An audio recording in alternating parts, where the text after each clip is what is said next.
Hello বন্ধুরা, চলে এলাম আবার একটা নতুন ভিডিও নিয়ে। তো আমি কিছুদিন আগে কলকাতা গেছিলাম।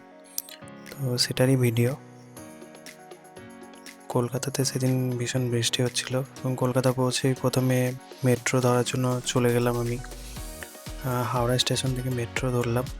খুব সুন্দর বানিয়েছে মেট্রো এখন, আর সুবিধাও করেছে অনেক। হাওড়া থেকে ডিরেক্ট মেট্রো নিলাম আমি ধর্মতলার জন্য। তো মেট্রোর জন্য ওয়েট করছিলাম এখানে। মেট্রো করে চলে গেলাম ধর্মতলা এবং সেখান থেকে চলে গেলাম নিউ মার্কেটে। যেহেতু আমার ট্রেন বিকালে ছিল, সেহেতু নিউ মার্কেট পৌঁছাতে সন্ধ্যা হয়ে গেল। নিউ মার্কেট পৌঁছে দেখলাম ভীষণ ভিড়। পুজোর বাজার মনে হয় লেগেই গেছে। নিউ মার্কেট গেলে সেটা বোঝাই যায়। সবচেয়ে বেশি ভিড় যেখানে ছিল সেটা হচ্ছে আপনাদের শ্রীলেদার্সের সামনে ভীষণ ভিড়, অগুন্তি লোক। নিউ মার্কেট তো ঘুরেই বেড়াচ্ছিলাম এদিক থেকে ওদিক, চারিদিকে শুধু লোক আর জিনিসপত্রের দামাদামি চলছে, এটাই দেখছিলাম। ভাবলাম কিছু খাওয়া দাওয়া করবো, বাট সেরকম কিছু পেলাম না খাওয়ার। প্রচণ্ড ভিড় ছিল, প্রত্যেকটা খাবারের কাউন্টারেই ভীষণ রকমভাবে লাইনে দাঁড়াতে হচ্ছিল।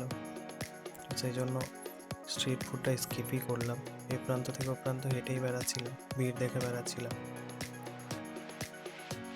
এই যে প্যান্ডেল বাঁধার কাজও শুরু হয়ে গেছে মোটামুটি তখন। আর টাইমটা ছিল আপনার ওই ঠিক 7টা থেকে 7:30টার মধ্যে। যদি রবিবার ছিল সেদিন, রবিবার বলে সবাই বলছে নাকি ভিড়টা একটু কম, জানি না সেটা।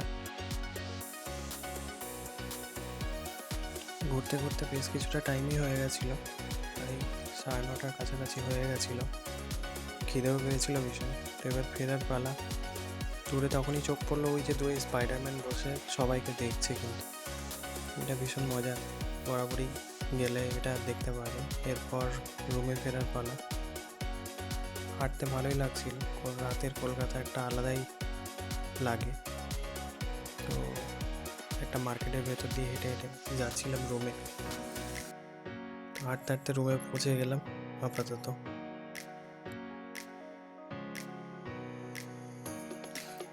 পরদিন বিকালে আমার ট্রেন ছিল, বিকালে ট্রেন বিশ্বভারতী ধরেছিলাম আমি। তো ওয়েদার মেঘলাই ছিল, কখনো মেঘ, কখনো বৃষ্টি, কখনো পুরো রোদ। এরকম করতে করতে ট্রেন আমাদের ছেড়ে দিয়েছিল ঠিক টাইমে। জানলার ধারে সিট আমার বরাবরই পছন্দের, সেরকম একটা সিটও পেয়েছিলাম। দেখতে দেখতে সবুজ ধান খেয়ে, আকাশে মেঘের লুকোচুরি, এরকম করতে করতে আমরা ঘুষকরা স্টেশন অলরেডি পৌঁছে গেছিলাম। তখন প্রায় সন্ধ্যা হয়ে গেছে অলরেডি। বৃষ্টিও হয়েছিল সেদিন। ঠিক টাইম মতো পৌঁছে গেছিলাম বোলপুর। তো বন্ধুরা, আপাতত এইটুকুই। আবার দেখা হবে পরের ভিডিওতে। ততক্ষণে টাটা।